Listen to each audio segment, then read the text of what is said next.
Hey there, it's Jitsi, and you're listening to the Crush Chronicles podcast, a safe space for millennials to reflect on our crushes and how they affect our lives. So grab your coffee or wine, pull out your old diaries, and settle in for today's topic and discussion. Okay, welcome back, Crushers. Thank you for listening to today's episode. If you're new here, hi, my name is Rachel, aka Jitsi, and at Rachel Jitsawat on all of my socials. I'm your host and the author with 9 lives over on Patreon, where I'm publishing my first memoir, also titled The Crush Chronicles. Although this podcast is inspired by the memoir, you do not have to have read any of it to enjoy the episode. But if you'd like to anyway, you may find the link in today's chapters in the show notes, or visit patreon.com/Jitsi, Jitsie. Here's a sneak peek from one of the chapters. Zach, that sweatshirt looks wonderful on you. Our 6th grade teacher, Mr. D, fed the compliment from his desk in the corner behind me out into the room with his decadently buoyant, rich voice. It really helps bring out the color of your eyes. The class snapped their own eyes to the 11-year-old boy in front of me, who looked flattered yet slightly mortified. Looking up, I could not agree with Mr. D more. Zach's sweatshirt, blanketing him from the slice and chill of the New Jersey air, was a light, powdery blue, and it made his eyes pop like a wolf's, glowing against a forest night. Zach's eyes were an icy azure, a shield to the outer world, hiding his thoughts.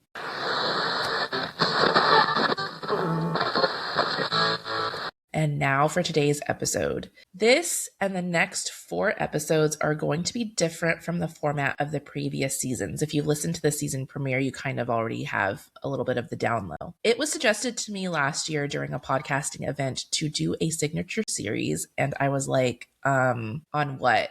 But then I thought about it and was like, well, I have a podcast, therefore I must have something I'm trying to say, or else why am I here? I thought about this season's tagline because I change it every season. It was chosen by my high school bestie, Erica, on last season's finale, and it is Be Someone's Crush, starting with your own. And this resonated with me when she wrote it because one piece of friendly, unsolicited advice I have been giving since I met my husband / then boyfriend in my early 20s. And side note, please do not compare your timeline to mine. All our paths and life maps are like snowflakes and fingerprints. We each have our own unique one. But all that being said, in my early 20s, the advice that I would give to people that would open up to me and, kind of look for advice, I guess, my unsolicited advice is that if you haven't learned to love yourself first, how can you be ready to truly love someone else? And please understand the nuance in this too. No one is perfect, and no one can be perfect at love, even loving oneself. But if you can't find contentment, peace, or joy when you find yourself alone for any amount of time, then maybe you need to date yourself first. And so this is what inspired this 5-part series to help you learn how to be your own crush. It's a gentle reminder in 5 cozy episodes on how to fill your own cup with love, care, and respect before searching for these things with someone outside of yourself. This framework is called EEVIL, and that's B.EEVIL. For those auditory listeners. What do I mean by be evil? So society taught us to shrink ourselves, and it continues to develop products and a lifestyle that works against us loving our best selves, from makeup to fast fashion to lack of diversity in media and working for the male gaze, which also affects you if you are a male. So be evil is my way of saying just stop conforming and be you. Be evil. If this sounds like something you resonate with, please stay tuned. If you're like, tips on loving yourself, that's lame, that's okay. This mini-series is not for you, but I do hope you'll be back for our regular format in episode 6 when we explore the themes from the Crush Chronicles story of Johnny. If you'd like to read ahead, I will leave you a link to the first chapter in the show notes and the show description. With that, let's dive into the first part of the framework, the B and be evil, and the B is going to be in all of the episodes, and it's going to stand for balance. So when you're doing this framework, you want to make sure that you're being balanced. When I go through each episode, we are not chasing perfection. We will have bad days, and it is not about trying to fix the bad days and make them good again. If you're like me, when you're angry, sometimes you want to brood in it for a little bit. And if you've ever seen Inside Out, and if not, I highly recommend it. The film teaches us through color, action, and language that we cannot fully move on to joy until we process our sadness. The negative needs to be acknowledged in order to get to the good. So what are we even talking about? It's about how we manage it. We can't be balanced if we do not hold a little of the darkness sometimes. If we always take on the light, the scales are going to tip and we will fall over. It's kind of like I always think about the yin yang sign where, usually it's depicted as one side of it is black and the other side is white. You can't have that balance if you're always trying to be over on the lighter side. You need both. So the next time you have a bad day, moment, thought, or anything like that while you're on any regular day, but also while you're trying to listen to this framework and trying to apply it, try to recognize patterns instead of swatting it away and forcing yourself to be happy. Think about what you need right now. Do you need a short walk, a chat with a safe person, a warm beverage, a good cry? What is going to help you hold the moment, acknowledge and respect your feelings that you are totally allowed to have? Then cradle yourself, hold your own hand as you transition out of this lesson, because chances are you are going to learn from whatever crappy situation you were in that was making you feel bad. Along with this, I wanted to say I've noticed in my 41 years that we are all conditioned to belittle ourselves. It's a struggle for me as a mother to stamp this out of my own kids, the habit of saying, I'm so stupid when they make a mistake or, something similar. Even if they are just joking with themselves, I don't even know where they pick that up from, because my husband and I do not say those things, and neither do either of our own parents, but we absorb it from the challenges of our environment around us. I know these were even things that, I used to say to myself. And I've luckily since stamped out that bad habit. We do the same thing for other things as well. We may call ourselves fat, ugly, dumb, not good enough, and on and on and on. We are so clever in coming up with ways that put ourselves down. But what we say to ourselves matters even more than what others say to us, because we're always with ourselves. We cannot separate from our own inner voice. It is always with us, even if we try really, really hard. So that inner voice needs to learn to be put in its place when it strays to the slanderous speak. It will happen because, remember, we are all human and we are not perfect. But what we are aiming for in this balance is small wins, little sparkles to add to our day when we have the energy and the power to do so. If you called yourself stupid, apologize to yourself, then think back to your last accomplishment. Stare at your trophy, an award you earned, or something beautiful you produced. Were you stupid then? Probably not. Then you're probably not stupid now. If you had a bad day, what is the best way you can take care of yourself when you get home? Do you need to cry? Grab the tissues and let the tears fall. Need to talk? Phone a friend. All of this is to say, have at least 2 or 3 go-to methods that are just in your toolbox of taking care of yourself when things aren't feeling so great. Because remember, this is to help you transition from the darkness back into the light. So try not to lean on things that can make you feel stuck or make you even feel worse. Like, for example, too much alcohol. A glass of wine is fine, but a bottle, that's not going to make you feel better. It is almost guaranteed to make you feel worse. So all of that being said, as I go through these next 5 episodes, the point is, don't try to come at this with perfection and all or nothing thinking. Just come at it with a balanced approach. Just do what you can. And I hope that even one thing from these next 5 episodes you're going to find helpful. Okay, so the first framework, which you've probably already seen from the title of this episode, is be entertained. I chose this one first out of the Be Evil framework because it is the easiest to do. We all want to be entertained. That's part of the reason why we scroll on Instagram or TikTok all the damn time, is we're looking for an escape. So it's an easy one to start off with, but it's also the most pertinent, and I'll explain why coming up. So here are the 3 tips to tip back the scales back into balance when you need a little nudge.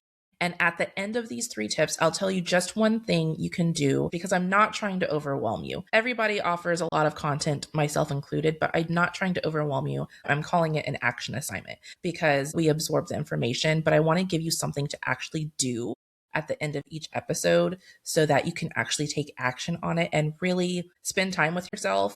So the first thing I want to say about being entertained is learn to laugh at yourself instead of getting embarrassed, which is easier said than done. Like you can't really control that. If you get embarrassed, you get embarrassed. But I want to point out that what people, including yourself, may consider, quote, quirky or even flaws are often seen as attractive. Here's an example. So in the TV show New Girl, if you haven't watched New Girl and you're planning on it, this is a spoiler, but it's been years since that thing has been off air, so this is your fair warning. Nick Miller fell for Jess, who is the lead, the moment he met her. And she was fully flawed at that moment because she was handling a breakup very, very unfortunately.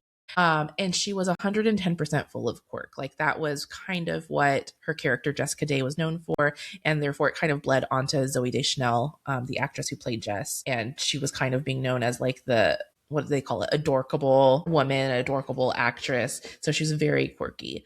Whereas if we put ourselves in Jess's shoes, we might have thought that we were not very attractive. We had flaws. We were, we're not hot and sexy like her best friend was a model, Cece. But to Nick, that was absolutely beautiful. So that's a reminder. So remember to laugh at yourself, laugh at your quirkiness. Try not to be embarrassed by them. Think about like book talk and, all these romances that are getting like a lot of attention. We all love the flawed hero, the flawed character, the flawed love interest, not the perfect one. So remember that in yourself too. A more personal example I want to point out is I have scars along my back from when I was a teenager and I struggled a lot with acne.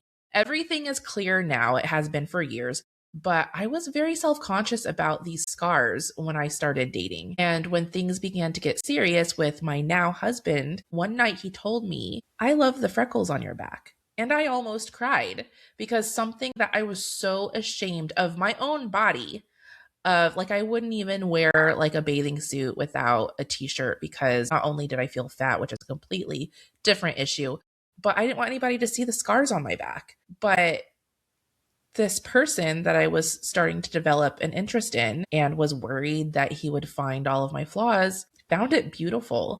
So that's a more personal example. I hope that, paints the point for you. So yeah, just the next time you trip, try laughing at yourself instead of cussing out at your feet. Isn't that what you would do with your closest friends anyway, after making sure that they're okay? So step 2 is to actually do something that makes you laugh. So according to a 2021 UCLA study on laughter, laughing benefits your physical health, your mental health, and social relationships by boosting immunity, relieving stress, and strengthening bonds. This only names a very brief few. There is a longer list of the benefits of laughter. But even if we just focus on those 3, those are enough for us to try to seek out laughter. Think back to the last time you truly laughed. What were you doing? Who were you with? And try to incorporate more of these things or these people in your life. If you need help finding some laugh-spiration, if you can't remember the last time you had like a good solid laugh,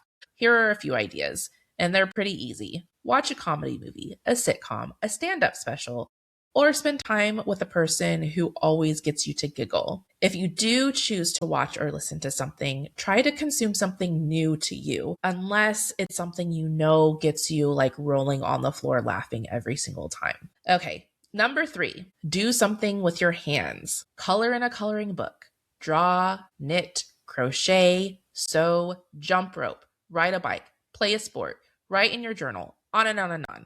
Whatever brings you joy without holding a screen. I know, it's hard. I struggle with this every day. We all do. And we all are going to probably forever endeavor for the end of time. But we do need to practice stepping away from the screens. Remember when the only screen we had to worry about in our homes was the TV? Now we have a tiny version that follows us around wherever we go, that even dings constantly to say, look at me, attention deficits be damned. As noted by the New York Times in March of 2024, working with your hands reduces anxiety and depression, something humans, despite being the only species with hands of such precise manipulation capabilities, are doing less and less of now with the use of our technological devices. It's March 2026. Yeah, we're probably doing a lot of doom scrolling, so it's a good thing to practice putting your phone down and doing something with your hands and just really reconnecting with tactile things that bring you joy. Okay, so now for just one thing. At the end of each episode of this series, I'll leave you with one action assignment. Just one, because we listen to these podcasts, we read these articles and books, we say we will do the thing, but with everything that comes at our poor little overstimulated minds every day, we can end up neglecting ourselves, getting overwhelmed, and we don't even pick one thing to do. If you can relate, don't worry, I'm picking that one thing for you. So, Be Evil action assignment number 1 is to do something with your hands. And I've chosen this as the action assignment because it is the most pressing. It is no secret, and I do not even need to cite a source for us to know we spend too much time on our screens and that it is bad for our health. Also, this action may be able to act as a catch-all. Perhaps by doing something with your hands that brings you joy, you can learn to laugh at yourself when you make a mistake. Then you've done all 3 in 1.